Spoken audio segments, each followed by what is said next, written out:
강릉시가 수십억 원을 들여 청사 리모델링에 나서 논란이 되고 있습니다. 코로나19 상황 속 적절한 예산 집행인지 비판이 일고 있습니다. 내년도 해양수산부 예산이 6조 원을 넘는데 강원도는 무역항만 개발과 수산 분야에서 국비 지원을 받을 것으로 예상됩니다. 행정안전부 재난안전본부장이 삼척의 태풍 피해 현장을 점검하고 2차 피해 방지와 응급 복구를 당부했습니다. 도내 최대 사과 재배지인 정선군에서 신소득 작목으로 눈꽃자두가 재배되고 있습니다. 안녕하십니까. 뉴스데스크 강원입니다. 코로나19 확산으로 자치단체 살림살이도 팍팍한 가운데 강릉시가 청사 리모델링에 수십억 원을 투입해 논란이 되고 있습니다. 강릉시는 조직 개편으로 청사 재배치가 불가피하다고 해명했습니다. 홍한표 기자가 보도합니다. 테니스장이 있던 부지에서 건물 신축을 위한 기초공사가 한창입니다. 강릉시가 9억 원을 들여 단층짜리 구내식당을 새로 짓는 겁니다. 현재 청사 17층에 위치한 구내식당에 외부인 출입을 통제하기가 어렵고 식당이 옮겨가면 사무 공간을 확보할 수 있다고 설명하는데 직원들에게 설문조사를 실시하고도 결과를 공개하지 않고 건축을 진행해 논란을 낳고 있습니다. 설문조사를 실시하고 반대 의견이 70% 가까이 나오자 설문을 내리고 결과를 공개도 하지 않는다는 것은 결국 직원들의 의견을 무시한 처사로밖에 보이지 않으며 청사 리모델링 비용도 논란입니다. 5분 자유 발언에 나선 윤희주 강릉시 의원은 2층의 시장 집무실을 8층으로 옮기고 2층을 책문화센터로 만드는 데 16억 원을 썼고 17층을 사무 공간으로 바꾸는 등 청사 리모델링으로 다시 12억 원을 들인다는 것은 예산 낭비라는 겁니다. 특히 코로나19로 민생이 어려운 상황에서 시민들에게 지원해야 할 예비비를 청사 리모델링에 쓴다는 것은 재고해야 한다고 지적했습니다. 대다수의 강릉 시민들이 생계에 막대한 피해를 입고 있는 현 상황에서 이렇게까지 예비비를 사용하는 게 맞는지 되묻고 싶습니다.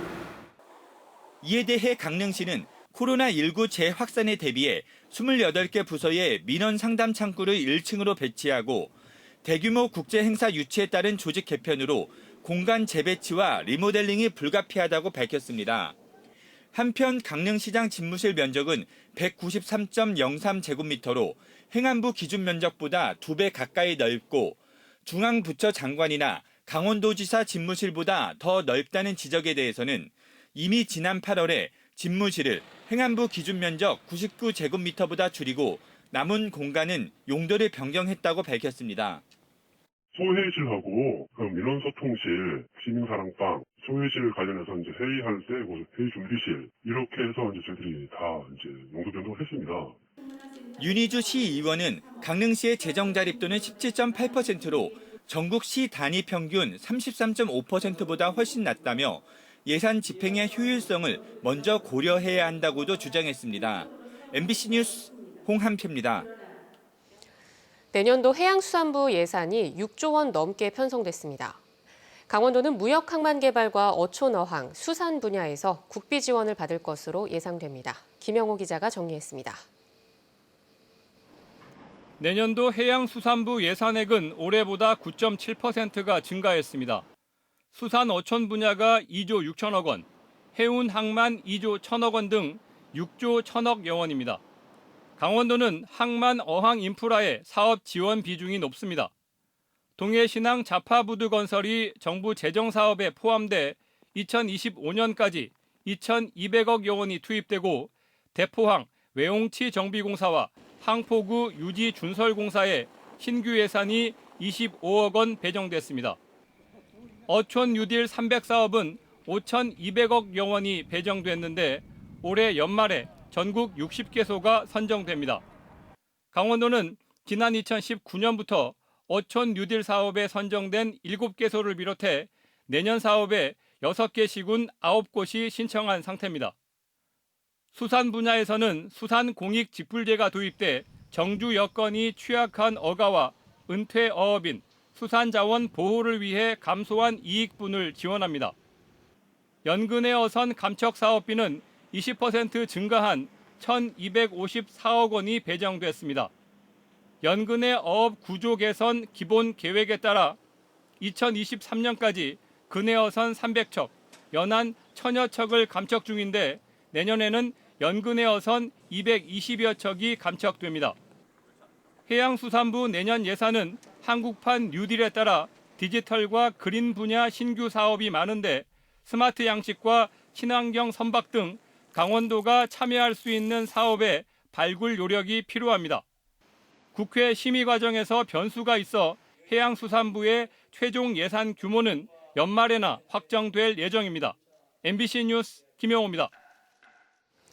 코로나19 확산을 막기 위해 올가을 양양 송이축제와 연어축제가 취소됐습니다.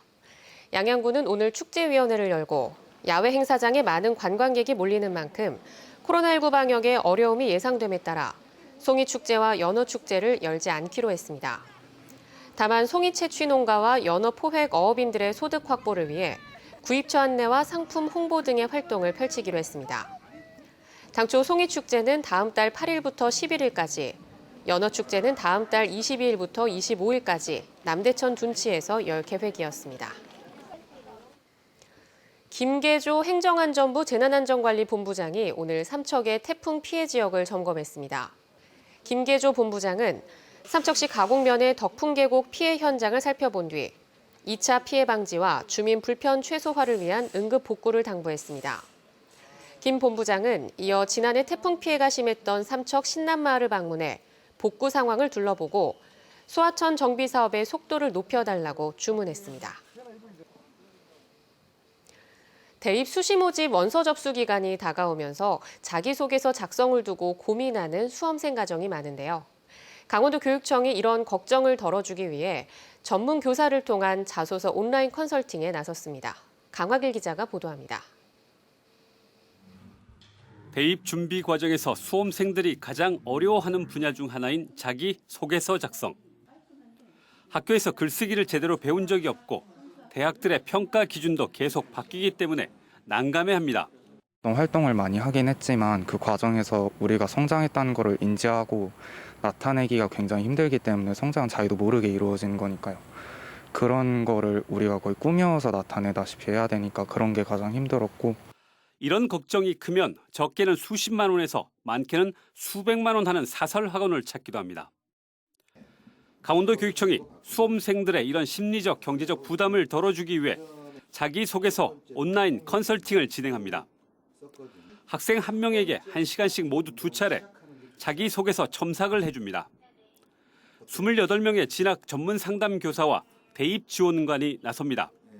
신청 학생이 141명에 달했습니다.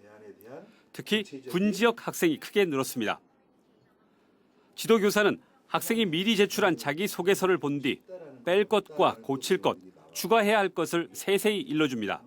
두 갈식으로 2번의 문제를 썼다면 1번은 두 갈식이라고 하기에는 좀 물음표가 있어요.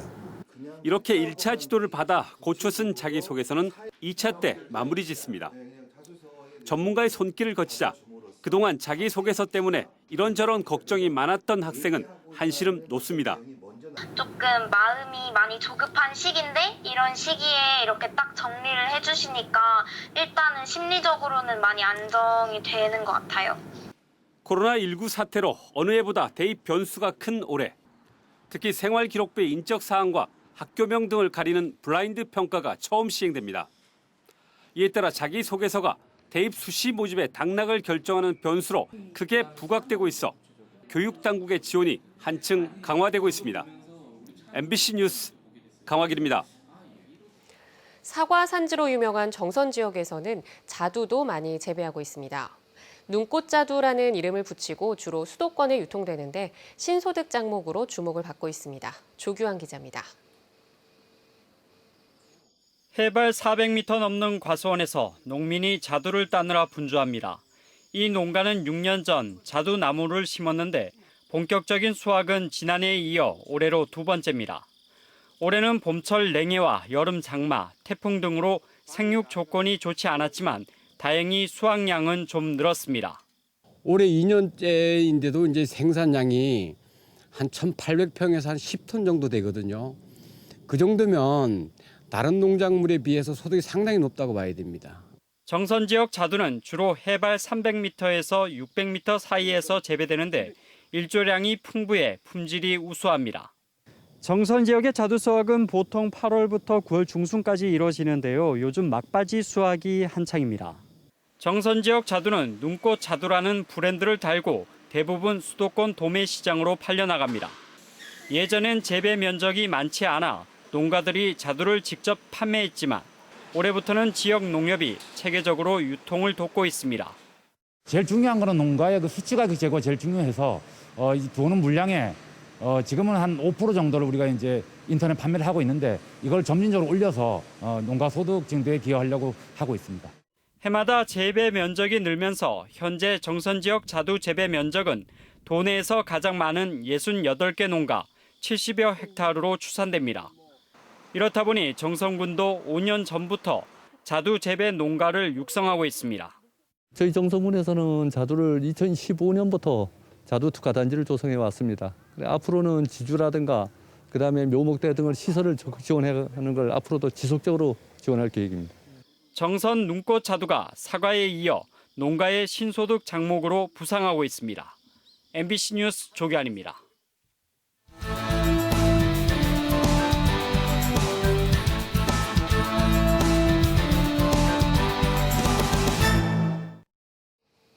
국토교통부가 지능형 교통체계 ITS 사업 대상지로 도내에서는 강릉과 원주를 선정했습니다. 국토부는 기초지자체 38곳과 광역지자체 6곳을 지능형 교통체계 ITS 사업지로 선정했는데 도내에서는 강릉과 원주가 포함됐습니다. 선정된 곳에는 내년부터 지능형 교통체계 구축과 신호 운영, 교통 인프라 개선 등을 추진할 계획입니다. 한편 강릉시는 2025년 ITS 세계총회 유치를 위한 국내 후보지로 선정돼 유치 활동을 벌이고 있습니다. 강원도 교육청은 오늘 홈페이지를 통해 2020년도 제2회 초중고등학교 졸업학력 검정고시 합격자를 발표했습니다. 이번 검정고시에서는 초졸 응시자의 92%, 중졸 응시자의 83%, 고졸 응시자의 75%가 합격했습니다. 합격 증서는 오늘부터 17개 교육지원청에서 교부합니다. 지적장애인 재수 씨를 성추행하고 미성년자 조카를 학대한 혐의로 기소된 60대 남성에게 징역형과 집행유예가 선고됐습니다.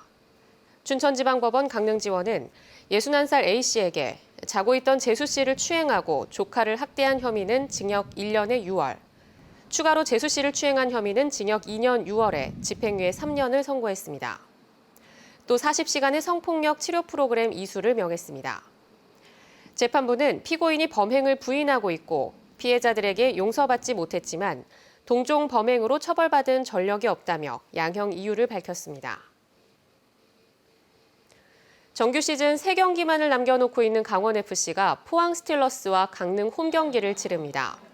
오늘 13일 저녁 강릉 종합경기장에서 열리는 하나원큐 K리그1 20라운드 경기에서 강원FC는 포항 스틸러스를 상대로 파이널 A 잔류를 위해 승리에 도전합니다.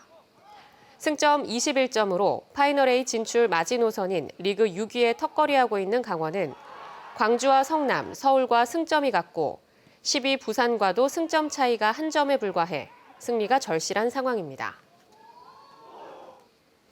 삼척지역 2개의 번영회가 하나로 통합했습니다. 삼척시 번영회와 삼척시 연합번영회는 오늘 삼척시청 앞에서 통합 선언식을 갖고 시민의 에너지를 하나로 결집시켜 지역 발전에 앞장서겠다고 밝혔습니다. 통합한 삼척시 번영회는 10여 년간 2개의 번영회로 나뉘어 활동한 데 대해 유감을 표시했습니다. 강원뉴스 마칩니다. 고맙습니다.